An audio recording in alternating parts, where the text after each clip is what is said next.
Hi, I'm Rosanne DeTorres, and I'm the managing partner of DeTorres and DeGeorge Family Law. And this video is another in our series of showing our clients how we provide them with 360 degrees of care. Here at DeTorres and DeGeorge Family Law, we know that our clients often need more than just legal advice, and so that's why we partner with other professionals that can guide them and offer them services that can assist them in their journey through the legal process and beyond. Today, I have with me Lisa Manzolillo. She is a client advisor at Simon Quick Advisors. Welcome, Lisa. Hello, glad to be here. It's great to have you with us. Please tell us a little bit about you and what you do. Sure. As you said, I'm a client advisor at Simon Quick Advisors. We are a wealth management firm, a fee-only wealth management firm, offering financial planning and investment advice to individuals, families, and foundations. I'm a certified financial planner, also a CDFA, which is a certified financial divorce analyst, which means that I help divorcees with their finances as their special considerations when going through a divorce. I've been working with clients for over 15 years, creating holistic financial plans and diversified investment portfolios created to help them achieve their retirement goals. Simply said, I help my clients reach financial independence. Awesome. Yeah, sounds good.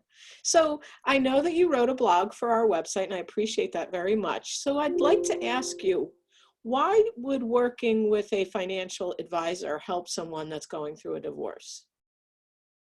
Well, when working with a certified financial planner, we look at your financials holistically. So the first step is always to take count of your assets post-divorce. What's your net worth statement? Let's list out all of your assets and liabilities. We're going to be looking to list out your individual accounts and retirement accounts. And sometimes through a divorce, you have joint accounts. So you got to make sure they're retitled, and also list out all of your liabilities, including your mortgages, if you have any student loans, as well as credit card debt. So you're really taking stock of what your assets are now and your liabilities. Your net worth is the difference between your assets and liabilities. The next step that we look to do is have a cash flow prepared for clients. So we want to understand what their expending is. Now that they have a new financial situation, we want to know how much is the cost to run their lives? What income is coming in? What expenses are there?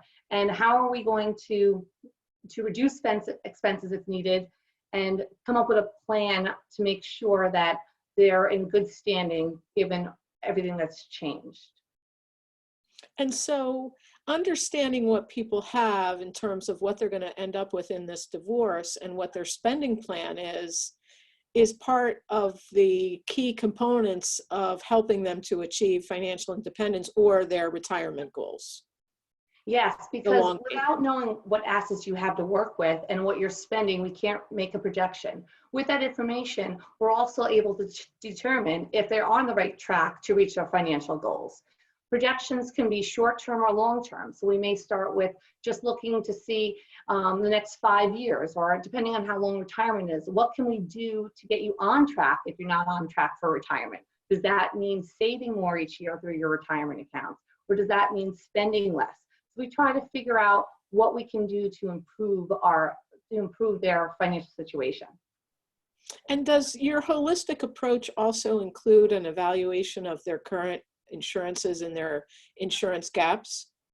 Yes, that's really important part of the analysis, is that when you're divorced, you have to realize that all of your insurance policies usually had two names on that. So not only are you looking to separate or decouple from your ex, you have to make sure you have the right coverage. So the biggest thing is looking at if you have a home, you're going to look at your mortgage and your deed, because your mortgage, you want to make sure your mortgage is in your name and the deed reflects that as well. You're going to want to make sure you have the right property and casualty insurance, which means your homeowners and your car insurance.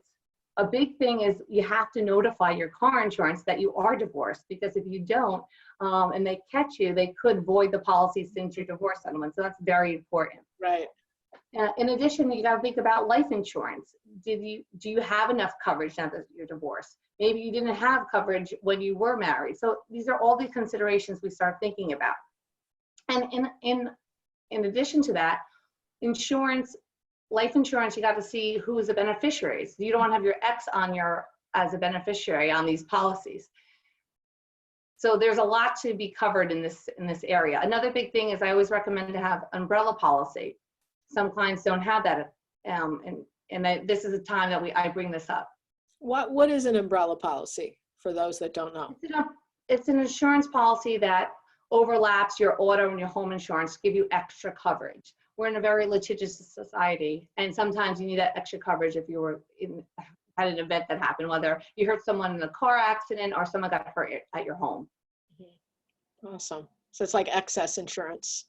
Exactly. Yeah. So then once you have all that key information from a client that's going through a divorce, what do you do with it, and how do you create the plan for the future? Well, as I stated before, we list out all their assets and their expenses, and then we start determining how much they need for retirement. Will their spending differ from where it is now? Sometimes it does, sometimes it doesn't. Depending if you have children, you may have more children expenses right now than you will in retirement. And what we look to do is plot out the time frame you have until retirement and determine what we're doing not only through your investments and your savings, how we're going to grow your assets to the time when you're going to start needing to take income for retirement. So really it's a projection based on a lot of different inputs and a lot of different variables, and we're there to start the conversation and to prepare different scenarios to see which options will work out and what things we can change to improve the outcome of the plan. That sounds great. So in a nutshell, if you're going through a divorce, you're going to want to start thinking about what your net worth is, what you're going to leave the marriage with in terms of assets. You're going to look at their spending habits and see whether those need to be adjusted. And then you can use that data to back into what their future productivity, if you want, income productivity would be, and where the gaps are, so you can help them fill in the gap by way of saving or using insurance vehicles to do that. Does that sound like a kind of very well said? Very well said. Okay, awesome. So if my clients wanted to reach you, how would they do that? They could contact me via email or pick up the phone and call me anytime. I'd be happy to set up either a conference call, or if they're local, I'd be happy to set up a meeting at their convenience. And what is your phone number and your email? My phone number is 973-525-1011 is my office number. And my email address is LManzolillo@simonquickadvisors.com. You mentioned, the first thing you mentioned when we started, I wanted to get this in. You are a fee-based only advisor. What does that mean? And how does that differ from other advisors? Sure. We are a fee-only fiduciary wealth management firm, which means we only collect, the only way we're compensated is through fees from our clients. That's the difference. Instead of a commission based on a product that you sell. Exactly. Got it. Lisa, it's been so great to speak with you today. I really appreciate it. Thanks for being with us. Thank you so much for having me. Talk to you soon.